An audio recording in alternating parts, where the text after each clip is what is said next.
For 3 days in the summer of 1889, the town of Hazard, Kentucky, was a war zone.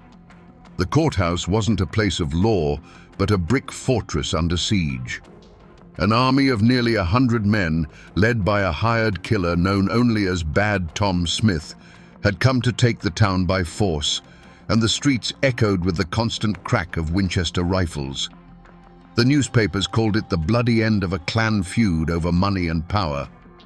But the old-timers in these mountains knew the truth was deeper, rooted in honor, betrayal, and a code of justice written in blood. Today, we're going to separate the gun smoke from the legend.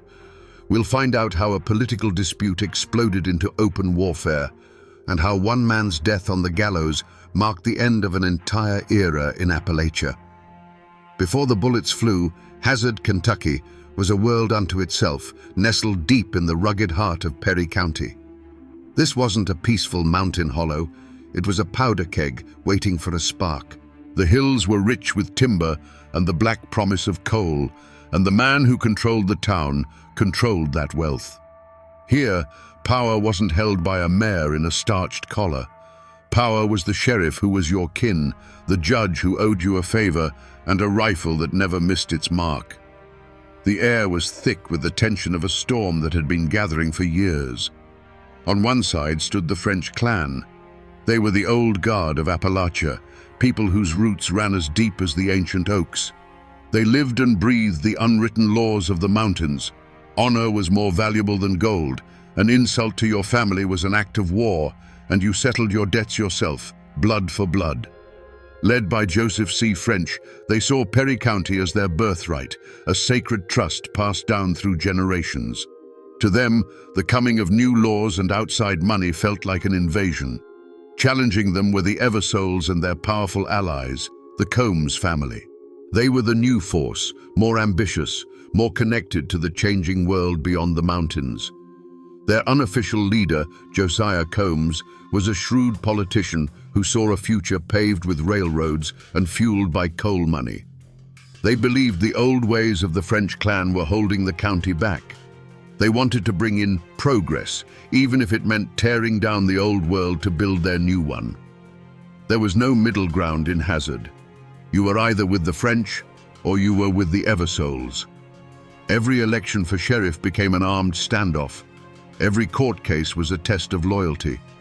The town was split down the middle, a simmering cauldron of suspicion and whispered threats. You chose your side, and you prayed it was the winning one. The official story says their feud was born of politics and greed, a fight for control of the county's resources. But the mountains remember things the official records leave out. Old folks still whisper the other stories around the fire. Some say it all started when an Eversole man publicly shamed a woman from the French family, an unforgivable sin. Others talk of a high-stakes poker game where a deed to a valuable piece of land was lost on a crooked hand, and the argument that followed was settled with a pistol. Whatever the first spark was, it no longer mattered. A decade of bad blood, of small ambushes on lonely roads and threats exchanged on the courthouse steps, had turned the simmer into a rolling boil. These two families, these two visions of Appalachia, were on a collision course, and they were about to drag the entire town of Hazard into a war from which no one would walk away clean. The simmering feud had reached a stalemate of blood and fear. Ambushes on lonely roads and threats in crowded saloons were getting them nowhere.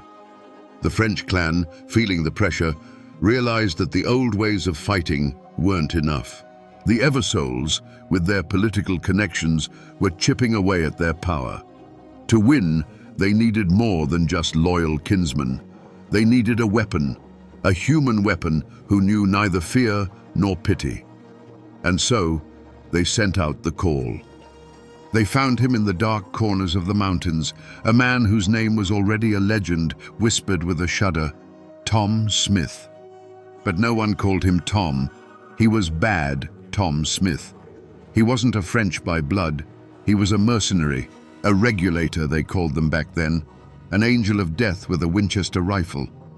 They said he was tall, silent, with eyes as cold and grey as a winter river. The The stories claimed he killed his first man at 16 and could shoot the eye out of a squirrel in a thunderstorm. He wasn't just a gunman, he was a force of nature. The French clan didn't just hire him, they unleashed him. With the arrival of Bad Tom Smith, the war for Hazard changed. The scattered violence stopped. In its place began a systematic campaign of terror. Smith became the marshal of the French clan, their chief enforcer, and he brought a cold, calculated brutality to the conflict. Their primary target was the heart of the Eversole power structure, Sheriff Joe Eversole and his deputies. The feud was no longer about honor, it was about extermination. The final line was crossed on a quiet evening, a moment that would be seared into the memory of Perry County forever. Nicholas Combs, a close and powerful ally of the Eversoles, was at home with his family. There was no warning, no challenge shouted in the street, just the sudden deafening blast of a rifle from the darkness. Nicholas Combs was shot dead on his own doorstep, in front of his wife and children. This wasn't a gunfight, it was an execution.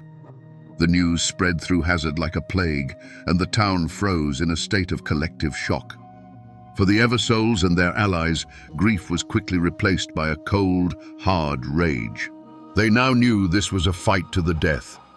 The French clan had declared that there were no more rules, no more lines that wouldn't be crossed. The time for talking and maneuvering was over. They would fortify, they would arm themselves, and they would prepare for the final battle. The summer of 1889 arrived with a suffocating heat, and with it, the final storm. The French clan decided the time for waiting was over. They were coming for Hazard. They didn't sneak in under the cover of darkness. Led by the cold-eyed Tom Smith, nearly 100 men marched into town in broad daylight. Their boots kicked up the dust of Main Street, the sun glinting off the barrels of the Winchesters resting on their shoulders. This wasn't an attack. It was an invasion. Warned of their approach, the Eversoles and their men had turned the brick courthouse into a fortress. The windows were no longer glass. They were dark, jagged mouths, framed with sandbags and rifle muzzles. Snipers lay waiting on the roof, their eyes scanning the streets below. The town held its breath, the silence stretched thin and tight, and then a single shot cracked the air. The world dissolved into a storm of lead. For the people of Hazard, not aligned with either clan, the world became a cage. Women dragged their children into root cellars, their hands pressed over their children's ears as if they could block out the sounds that would haunt them forever. The constant whine of bullets, the splintering of wood as a stray round tore through a porch railing, the sharp metallic clang of a slug embedding itself in a cast-iron stove. A farmer, caught on the wrong side of the street when the shooting began, made a desperate run for home. He didn't make it. His body lay in the dusty road, a grim testament that in this war there were no innocent bystanders. Through the haze of gunsmoke, across the bullet-scarred square, two men found each other. Bad Tom Smith, using a wooden post for cover, and Sheriff Joe Eversole, firing from a shattered courthouse window. It became a personal duel in the heart of the chaos. Bullets tore splinters from the wood, inches from Smith's head. Brick dust exploded from the courthouse wall just beside the sheriff's face. This wasn't just a clan war anymore. It was a battle of two wills, two warriors deciding the fate of the town with every pull of the trigger. Day bled into night, and the shooting never truly stopped. The air grew thick with the acrid smell of burnt black powder. Inside the courthouse, the last of the water was gone. Thirst became an enemy as deadly as the rifles outside. The French clan controlled the streets, but they couldn't breach the brick walls. The Eversoles held the fortress, but they couldn't break the siege. Hazard was a town held hostage by its own sons, a stalemate of iron and lead, where every sunrise brought the certainty of more death. The war had come, and it had consumed everything. It wasn't a bullet that ended the war. It was a sound that didn't belong in the mountains of Perry County, the steady, rhythmic tramp of disciplined boots on a dusty road. Word of the siege had finally reached the governor, and he had sent in the state militia. They marched into Hazard not as peacemakers, but as an occupying army. Their blue uniforms and gleaming bayonets a shocking sight against the backdrop of the battered town. This was a force that answered to no clan, a law that could not be bought or intimidated. The crack of rifles faltered, then died out completely. A stunned silence fell over the streets. From the rooftops and shattered windows, the fighters of the French clan stared in disbelief. They were prepared to die fighting the Eversoles, but they had no plan for this. This was a power they couldn't comprehend. With their siege broken and a new, unstoppable enemy in their midst, they did the only thing they could. They melted back into the hills and hollows from which they came, vanishing like ghosts into the forest. Slowly, the doors of the courthouse creaked open. The Eversoles and their men emerged, blinking in the harsh sunlight, their faces grimed with sweat and gunpowder. They were the victors of the siege, but they surveyed their town with the eyes of defeated men. The streets were scarred, buildings were pocked with bullet holes, and in the silence, the cost of their victory was all too clear. The war was over, but Hazard was a wound that would take generations to heal. The state militia didn't care about old grudges or who fired the first shot. They came to restore order, and their justice was swift and impartial. Warrants were issued for men on both sides. The local law, which had been a tool of the clans for so long, was swept aside. One by one, the men who had turned Hazard into a battlefield were rounded up, their rifles replaced with iron shackles. The era of mountain law was being extinguished right before their eyes. But there was one man the state wanted more than any other. One name that became the symbol of the entire bloody feud: Bad Tom Smith. He was the hired gun, the merciless enforcer. To the state, he wasn't just a participant, he was the disease. A massive manhunt was launched, with a price on his head that echoed through every corner of Kentucky. The war for Hazard was over, but the hunt for Bad Tom Smith had just begun. Bad Tom Smith was finally captured, not in a blaze of glory, but quietly, cornered and out of options. The authorities knew a trial in Perry County would be a farce. No jury would dare convict him. They'd be too afraid of the French clan's retribution. So they took him away, far from the mountains that had been his hunting ground, to a place where the name Bad Tom Smith was just a headline in a newspaper, not a boogeyman in the night. His fate would be decided by the law of men, not the code of the mountains. The trial was a sensation, the greatest legal spectacle Kentucky had seen in years. The courtroom was packed every day.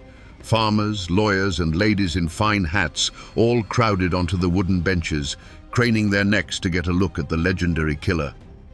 Armed guards stood at every door, a visible sign that even here the fear of clan warfare lingered. This wasn't just a trial, it was a public dissection of the wild, violent world of the feuds, and the whole state was watching. But the man who sat in the defendant's chair was not the monster the crowd expected to see. The cold-eyed killer was gone. In his place sat a quiet, somber man. The stories that trickled out of the jail were bizarre. Bad Tom Smith, the terror of Hazard, had found God. He spent his days reading the Bible and praying with a preacher. Some in the courtroom smirked, calling it a desperate ploy for sympathy. But others who looked into his eyes saw not a cunning act, but a man wrestling with the ghosts of his past, a man preparing his soul for a final judgment. The prosecution painted him as the devil himself, a cold-blooded murderer for hire who brought a new level of savagery to an old feud. They paraded witnesses who spoke of his reign of terror, their voices shaking as they recalled the murder of Nicholas Combs. His defense lawyers tried to argue that he was merely a soldier in a war he didn't start, that in the mountains of Perry County, killing was just another tool of politics. But it was no use. The state didn't just want a conviction, it needed a symbol. The jury was out for less than 2 hours. When they filed back into the silent courtroom, their faces were stone. The foreman stood, unfolded a piece of paper, and in a clear voice that seemed to echo off the high ceilings, he pronounced the word, "Guilty." A wave of murmurs swept through the crowd. The judge banged his gavel, and when silence was restored, he passed the sentence. Bad. Tom Smith was to be taken from this place and hanged by the neck until dead. Was it justice? Perhaps. But as Bad Tom was led away in chains, a question hung in the air.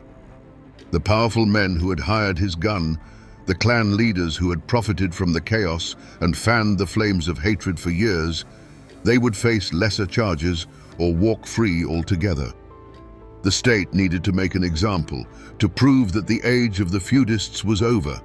They needed a sacrifice on the altar of law and order, and they had found it in the one man whose reputation was black enough to carry the sins of all the others. With the death of Bad Tom Smith, the war for Hazard was truly over. The iron fist of the state had crushed the feud. The French and Eversole clans, bled dry by the conflict and their leaders either imprisoned or disgraced, saw their power shatter. The future that the Eversoles had fought for, one of industry and outside investment, did come to pass, but it wasn't their victory. The coal companies and the railroads moved in, a force far more powerful than any mountain clan. They bought the land, built their towns, and established a new order that had no room for the old codes of honor and blood. The era of the clans was over. Today, Hazard is a modern town. The old brick courthouse, the fortress at the heart of the siege, is long gone, replaced by a newer building. People walk the square where the battle raged, conducting business, running errands, most of them completely unaware that they are treading on ground once soaked in blood and black powder. The bullet scars have been plastered over, the ghosts paved into the asphalt. The town moved on, as towns do, burying its violent past beneath a foundation of progress. But the mountains don't forget so easily. If you know where to look, the echoes remain. Drive about an hour north to the town of Jackson, where the hanging took place, and you can find a quiet cemetery. There, under the shade of an old tree, is a simple, weathered stone marker. It marks the final resting place of Bad Tom Smith. The most feared man in eastern Kentucky lies in a peaceful grave, a stark, silent contrast to the violent storm that was his life. It's a physical link, a tangible piece of the story you can still touch. The names French, Eversole, and Combs are still woven into the fabric of Perry County. You'll see them on mailboxes down quiet country roads and in the phone book. The descendants of these warring families are now neighbors. Their children play in the same schoolyards, and the great feud has faded into the realm of family legend. It's a story told by grandparents, a dark piece of folklore about a wilder time. The town may have forgotten the war, but in the hills and hollows, the mountains remember everything. So we come back to the question that hung in the air like gun smoke on that summer day in 1889. What was the Hazard War really about? Was it a fight for political office? A dispute over timber rights? Or was it something deeper, something born from insulted honor or a crooked card game? In the end, the answer is that it was all of those things, and none of them. The first spark, whatever it was, had long since been consumed by a firestorm of pride and revenge. This wasn't just a feud between two families. It was the last bloody battle of a dying world against the one that was coming to replace it. This is a story etched into the very soul of Appalachia. It's a story about the fierce, indomitable spirit of the mountain people, a spirit that values loyalty and honor above all else, but one that could also curdle into a cycle of brutal, self-destructive violence. The hanging of Bad Tom Smith was more than just the execution of a single man. It was a public and deliberate message from the state of Kentucky. The unwritten laws of the mountains were finished.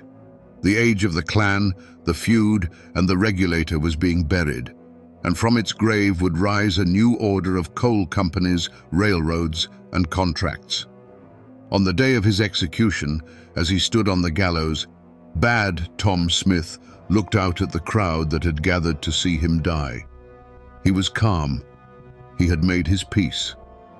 Before the black hood was pulled over his head, he spoke his final words, a phrase that would become an Appalachian legend, capturing the tragedy and the strange redemption of his entire life.